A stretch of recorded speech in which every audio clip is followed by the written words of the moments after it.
not everyone is ready to receive the responsibility of being spiritually chosen. In my experience as a spiritual mentor, I have seen many people yearn for this responsibility without fully understanding what it entails. Being spiritually chosen is, in essence, a call to serve, to sacrifice, and to dedicate oneself to something much greater than oneself. It is a calling that requires a level of spiritual maturity and readiness that not everyone possesses at the present time. I'm James. My own search for meaning and purpose began when I was feeling lost, yearning for a deeper connection with life. On that journey, I learned that there is immense value in sharing experiences and learning from others. Over the years, I have worked with countless individuals who felt this inner calling, but few were truly ready to embrace the depth of this responsibility. I remember one young man who came to me eager to understand his spiritual mission. He was full of passion and zeal, but lacked the necessary foundation to support such a weight.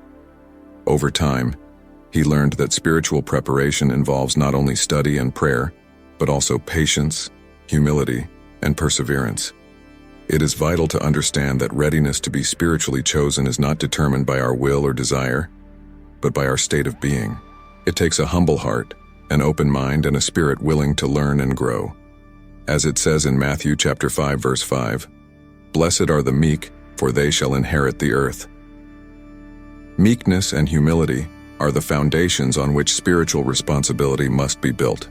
For those who feel this call but are not sure if they are ready, I advise the constant practice of introspection and self-evaluation. Ask yourself, am I willing to put the needs of others before my own? Am I prepared to face the challenges and trials that will come with this responsibility? These are difficult but essential questions.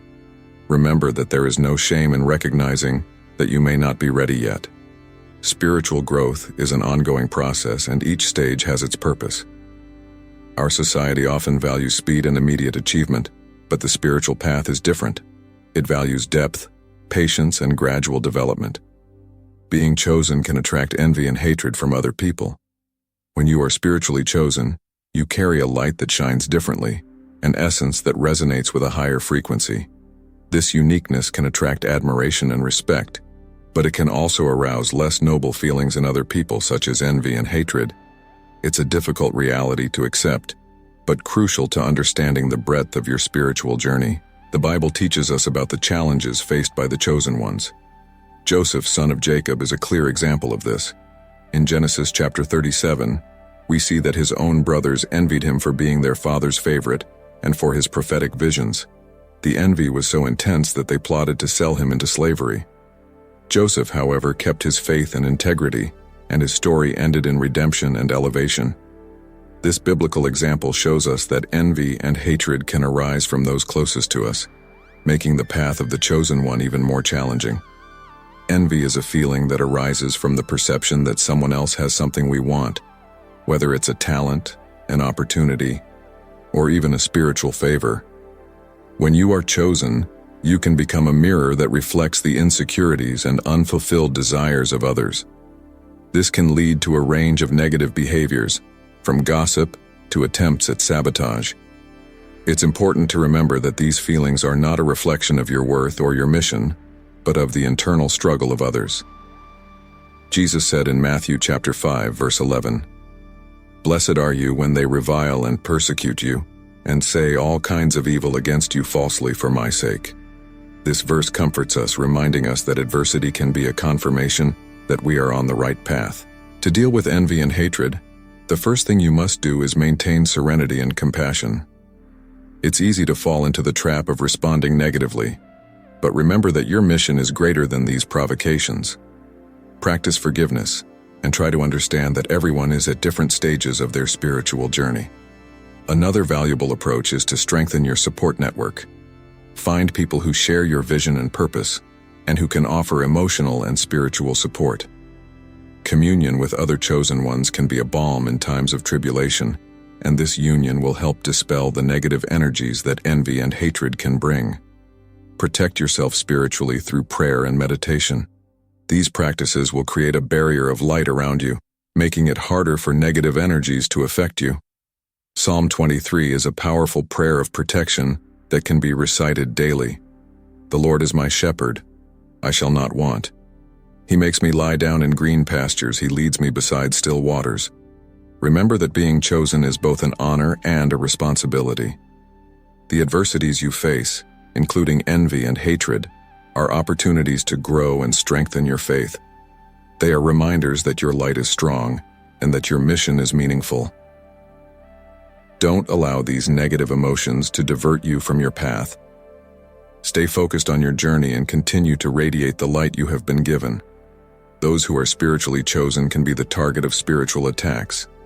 Being spiritually chosen is a privilege and a responsibility that many aspire to, but few understand in its entirety. When someone is chosen, they carry a light that can illuminate many paths, but that same light can attract forces that seek to extinguish it. Spiritual attacks are a reality that the chosen must be prepared to face. First of all, it is important to understand what spiritual attacks are. These attacks can manifest themselves in various ways, from persistent negative thoughts to inexplicable events that seem to sabotage the individual's efforts. In Ephesians chapter 6 verse 12 we read, "For we wrestle not against flesh and blood, but against principalities and powers, against the rulers of this dark world, against the evil spirits in the air." This passage reminds us that spiritual battles are profound and go beyond what we see with our physical eyes. The spiritually chosen, because of their closer connection to the divine, become prime targets for these forces.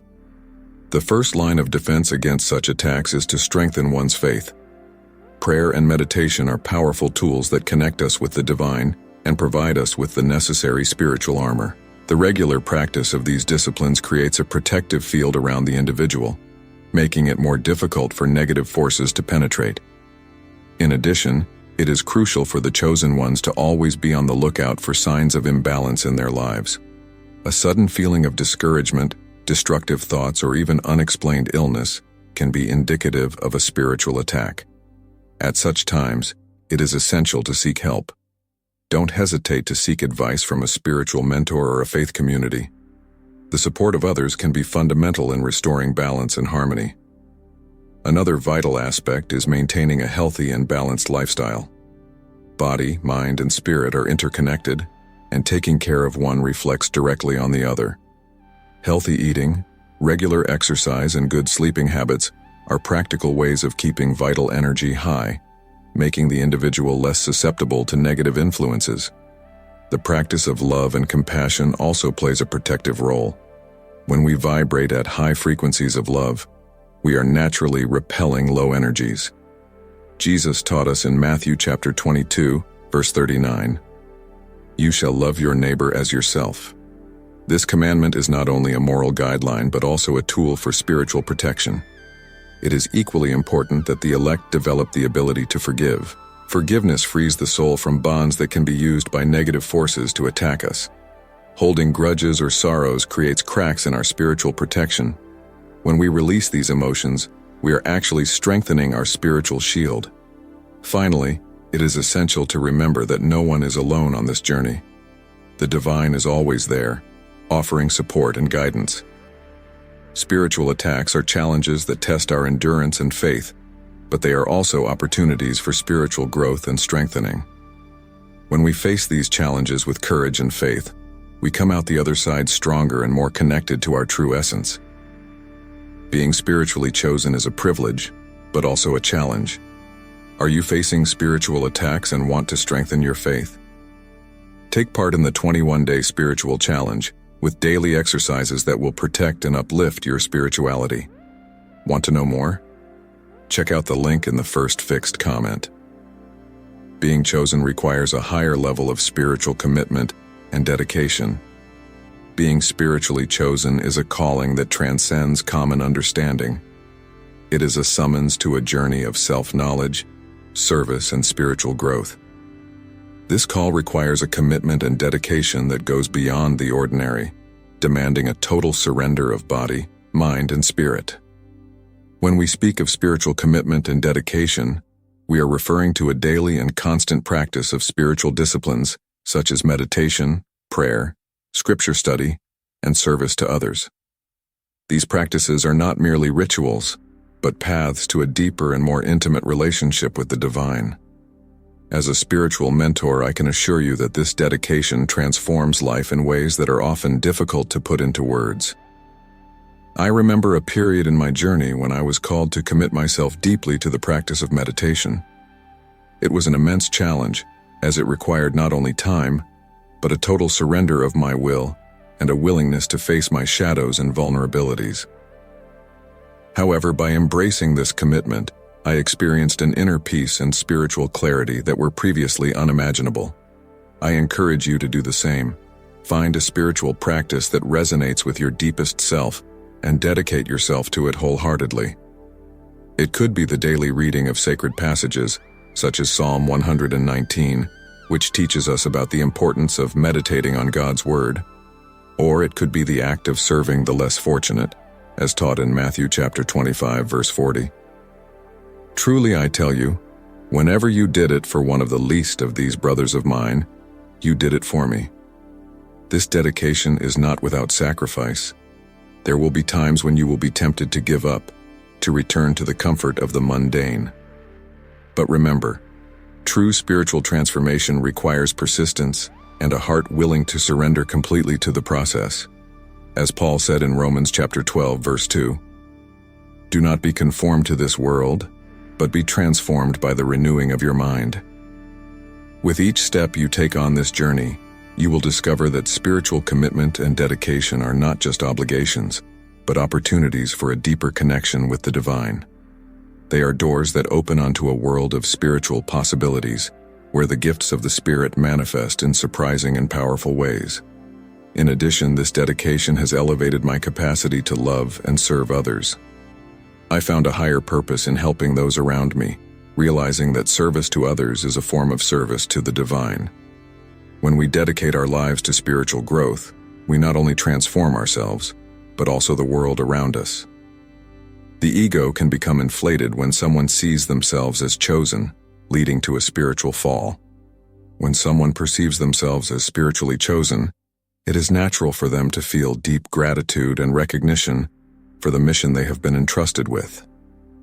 However, this recognition can easily become a breeding ground for the ego. The ego, when left unchecked, can inflate itself and distort the true essence of spiritual choice, leading to spiritual downfall. The first trap of the ego is the feeling of superiority. The person can begin to see themselves as better or more important than others, believing that their status as a chosen one puts them on a pedestal. This distorted view is dangerous because it goes against the fundamental principles of humility and service to others, which are pillars in any authentic spiritual journey. Jesus taught his disciples, "But it shall not be so among you, but whoever would be great among you shall be your servant." Matthew 23:11. This teaching underlines the importance of maintaining humility, regardless of the mission or spiritual responsibility we are given. Another crucial aspect is the temptation to isolate oneself in a world of one's own, where the chosen one believes that their thoughts and actions are infallible. This isolation can lead to a lack of self-criticism and the rejection of valuable advice from others, be they spiritual mentors or trusted people. Spiritual wisdom is not a battlefield where you win alone. It is a collective journey where the contribution and guidance of others is fundamental. Where there is no counsel, the people fall, but in the multitude of counsel there is safety. Proverbs 11:14. The incessant search for recognition and external validation is another symptom of an inflated ego. When the chosen one begins to seek the approval of others instead of seeking divine approval, he strays from the spiritual path. True validation comes from within, from a sincere connection with the divine, and from fulfilling one's mission with integrity. But when thou prayest, enter into thy closet, and when thou hast shut thy door, pray to thy Father which is in secret, and thy Father which seeth in secret shall reward thee openly. Matthew 6:6. In addition, an inflated ego can lead to the abuse of power. When someone sees themselves as chosen, they can begin to use that position to manipulate or control others, instead of serving and guiding with compassion and humility. We remember Jesus' words, "For whoever is least among you all is great." Luke 9:48. True greatness lies in serving and being an example of humility to others. Others' expectations of the chosen can be excessive and oppressive. When someone is recognized as spiritually chosen, an invisible burden is often placed on their shoulders, the expectations of others. These expectations can be as heavy as stones, shaping up in ways that range from idealization to constant demands. The pressure to achieve a high standard of conduct, wisdom, and even miracles can be overwhelming. Let's explore this dynamic and how it can impact the lives of those who receive this responsibility. First, it's important to understand that the perception of being a chosen one carries with it a set of social and spiritual expectations. Friends, family, and even strangers can begin to see this person as infallible, expecting them to have all the answers and never make mistakes. However, as human beings, we are all subject to the same limitations and flaws. Jesus, in Matthew 26 verse 39, said, "Father, if it be possible, let this cup pass from me. Nevertheless, not as I will, but as you will." Even he in his humanity experienced the weight of expectations and the pressure to live up to them. Moreover, idealization can quickly turn into disillusionment. When the chosen ones fail or show weaknesses, the reaction of those around them can be harsh and critical. This can generate a cycle of self-demand and guilt in the chosen one, who feels the need to live up to unattainable standards. External pressure can lead to a state of constant vigilance and stress, negatively impacting mental and emotional health. It is crucial that the chosen ones remember that their spiritual journey is first and foremost personal and unique. They are not here to live according to the expectations of others, but to follow the path that has been destined for them. In Galatians 6 verse 4, Paul reminds us, "Let each one examine his own actions, and then he will be able to be proud of himself without comparing himself with anyone else." This verse highlights the importance of focusing on one's own spiritual growth, rather than getting lost in other people's expectations. Another aspect to consider is the oppression that can arise when these expectations become suffocating. Incessant demands can lead the chosen ones to question their own value and purpose. It is essential to create a space of self-compassion and support where they can feel free to make mistakes and learn. I encourage those who find themselves in this position to seek out communities where they can be accepted and understood in their entirety. Furthermore, open communication is a vital tool. Talking candidly with those around you about the pressures and expectations can help lighten the load. Often the people who set these expectations don't even realize the burden they are imposing. An honest dialogue can bring understanding and relief, allowing the chosen one to breathe more freely. Finally, remember that true spiritual authority comes from authenticity and humility. It's okay to admit that you don't have all the answers and that you are constantly learning. In James 1 verse 5 we read, "If any of you lacks wisdom, let him ask of God, who gives to all men freely and willingly, and it will be given to him." This is a powerful reminder that seeking divine support and guidance is not only acceptable, but necessary. Being a chosen one can lead to isolation and loneliness, as not everyone understands or supports this spiritual journey. The spiritual journey of the chosen ones is often marked by a deep sense of isolation and loneliness. This phenomenon is not uncommon and can be found in the stories of many sages, mystics, and prophets throughout history. The reason for this is multifaceted, but centrally lies in the fact that spiritual experience is unique and deeply personal. When someone is spiritually chosen, their perception of the world changes dramatically. They begin to see beyond the surface of things, to understand universal truths, and to seek a higher purpose. However, this new worldview can be difficult to share and even more so, to understand for those who have not yet walked this path. The Bible offers us several examples of spiritual figures who faced loneliness as a result of their spiritual elevation. Moses, for example, spent 40 days and 40 nights on Mount Sinai, separated from his people, receiving the 10 Commandments directly from God, Exodus 24:18. This period of isolation was crucial for his spiritual preparation, but it also separated him physically from the community. In the same way, Jesus spent 40 days and 40 nights in the desert, where he faced temptations and prepared for his ministry. Matthew 4:1-11. Spiritual solitude can therefore be seen as a necessary and purifying phase in the journey of the chosen ones. However, this isolation can become painful if it is not properly understood and managed. One of the reasons for this is that, on being spiritually elevated, the chosen ones often encounter the ignorance, indifference, or even hostility of those around them. The materialistic and superficial world in which we live is often not prepared to understand the depth and seriousness of the spiritual journey. This can lead the chosen ones to feel misunderstood, judged, or even rejected. It is important for the chosen ones to recognize that this loneliness is not a punishment, but an integral part of their spiritual growth. Isolation offers a unique opportunity for introspection, meditation, and a deeper connection with the divine. Roteiro 46.